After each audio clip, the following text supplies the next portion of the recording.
Hi guys, welcome back to another kind of series from basic to advanced. So before we dive in, as it is a regular thing that I'll be sharing one of the facts regarding advanced English. So do you know what is the shortest and grammatically correct sentence in English?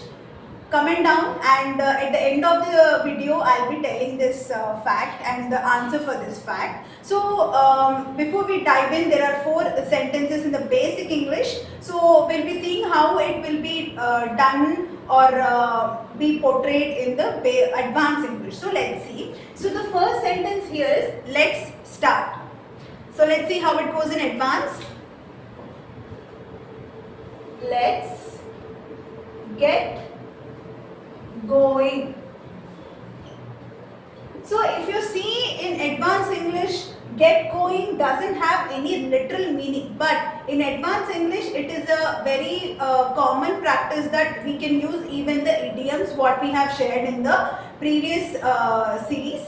And if you want the link will be in the description. All the idiom series will be notified in that link. So our digital manager will be regards with attaching the link of the idiom series. So let's see the second one. You can take by yourself. Help yourself.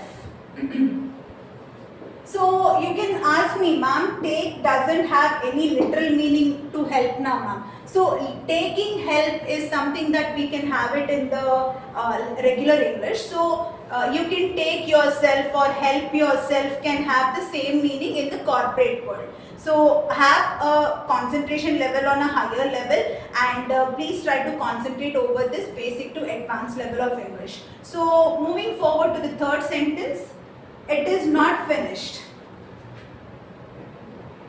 It is yet to complete. So in this way we can write finish and complete can have the same meaning in the English. Whatever the words that you use is something that have the difference in the basic and advanced. So let's see the fourth sentence and the final sentence of this video. Sing with me. Sing along. So along means in our mother tongue also we can say we will be generally used to say na to kalisi padu like that. So along means to kalisi is something that we can have a meaning, and with the mother tongue meaning I am giving you the advanced version. So please do not try to think in your mother tongue, try to think in the English, possible English that you can have hold on. So these are the 4 sentences, but before we wrap up the video, as I promised, I will tell you the grammatically shortest sentence in English.